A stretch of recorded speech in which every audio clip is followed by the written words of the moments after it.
Hello student, welcome to my YouTube channel commerce with Swati. आज की इस क्लास में हम आपके लिए लेकर आए हैं एक स्पेशल टॉपिक जो कि हमेशा एग्जाम में पूछे जाते हैं, एसडीआर के बारे में, जिसे स्पेशल ड्राइंग राइट कहा जाता है, विशेष आहरण अधिकार कहा जाता है। तो आज के इस वीडियो क्लास में हम लोग एसडीआर के बारे में जानेंगे कि एसडीआर क्या है। तो स्टूडेंट, अगर आप मेरे चैनल पर नए हैं, चैनल को जरूर सब्सक्राइब कर लें ताकि इस चैनल के माध्यम से जो भी कॉमर्स संबंधित टॉपिक उपलब्ध कराई जाती है उसका नोटिफिकेशन आपके पास सबसे पहले पहुंच जाए।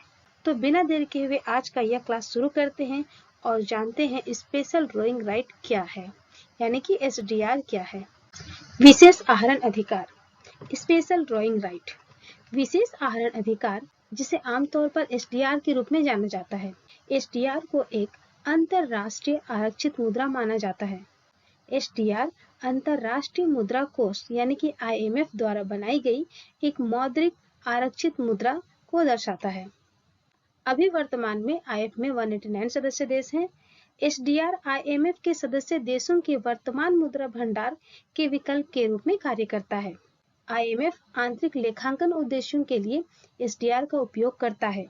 एसडीआर आईएमएफ द्वारा अपने सदस्यों को आवंटित किए जाते हैं। एसडीआर आईएमएफ फंड की एक यूनिट होती है। एसडीआर को पेपर गोल्ड या कागजी सोना भी कहा जाता है। तो स्टूडेंट, यहाँ पर एसडीआर के बारे में बात हो रही है। तो एसडीआर क्या है? एसडीआर आईएमएफ का जो फंड होता है उसका मात्र एक यूनिट है।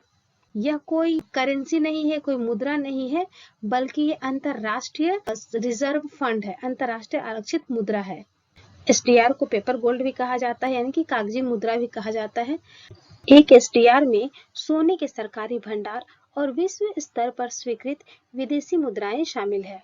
शुरू में एसडीआर में 16 मुद्राएं थी, बाद में एसडीआर में 4 मुद्राएं रही और अब वर्तमान में एसडीआर 5 मुद्राओं का मिश्रण है, जिसमें अमेरिकी डॉलर, यूरो, चीनी युआन, जापानी येन और पाउंड स्टर्लिंग शामिल है। एसडीआर में अमेरिकी डॉलर का योगदान 41.73% है, यूरो का योगदान 30.93% है, चीनी युआन 10.92% है, जापानी येन 8.33% है और पाउंड स्टर्लिंग 8.09% है। एसडीआर में उन्हीं मुद्राओं को शामिल किया जाता है जिसे आसानी से अन्य किसी मुद्रा में बदला जा सकता है या वे अंतर्राष्ट्रीय विनिमय बाजारों में आसानी से स्वीकारे जाते हैं। और सबसे लास्ट मुद्रा जो एसडीआर में 2015 में जुड़ी है वह चीनी युआन है। हर 5 साल में आईएमएफ कार्यकारी बोर्ड एसडीआर मुद्रा की टोकरी की बास्केट ऑफ करेंसी की समीक्षा करता है। बास्केट ऑफ करेंसी किसको बोलते हैं? तो ये जो एसडीआर में 5 मुद्राएं शामिल हैं, इन्हीं को सम्मिलित रूप से मुद्रा की टोकरी या बास्केट ऑफ करेंसी कहा जाता है। हर 5 साल में आईएमएफ कार्यकारी बोर्ड एसडीआर मुद्रा की टोकरी यानी कि बास्केट ऑफ करेंसी की समीक्षा करता है कि किन मुद्राओं को एसडीआर में बढ़ा सकते हैं या घटा सकते हैं। एसडीआर के मूल्य की प्रतिदिन गणना की जाती है और एसडीआर के इंटरेस्ट की वैल्यू वीकली निकाली जाती है। एसडीआर को किसी अन्य देश को बेचा जा सकता है, लेकिन आईएमएफ को नहीं बेचा जा सकता है। जब एसडीआर को शुरू में आईएमएफ सदस्य देशों को आवंटित किया जाता है तो सदस्यों को 2 पद दिए जाते हैं। वे 2 पद है एसडीआर होल्डिंग्स और एसडीआर आवंटन। देश अपने एसडीआर होल्डिंग्स पर ब्याज प्राप्त करते हैं और एसडीआर आवंटन की स्थिति में उन्हें ब्याज का भुगतान करना पड़ता है। आईएमएफ ने समय समय पर फाइनेंशियल क्राइसिस में अपने सदस्य देशों को एसडीआर जारी किए थे ताकि वे अपने फाइनेंशियल क्राइसिस को दूर कर पाए।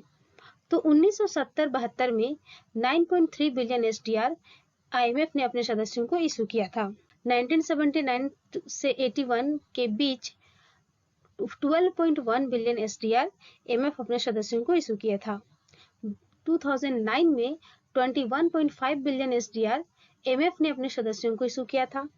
2009 में ग्लोबल फाइनेंसिंग क्राइसिस जब आई थी, उस समय आईएमएफ ने 161.2 बिलियन एसडीआर अपने सदस्यों को इशू किया था।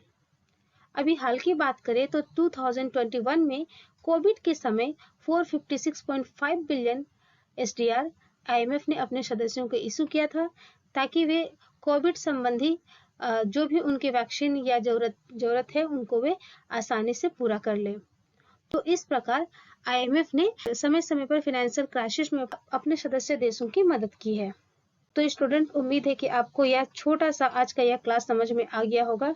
वीडियो को जरूर लाइक करें, अपने दोस्तों को जरूर शेयर करें, और अगर आप चैनल पे नए हैं तो चैनल को जरूर सब्सक्राइब कर ले, बेल आइकन को हिट करें। Thank you for watching this video.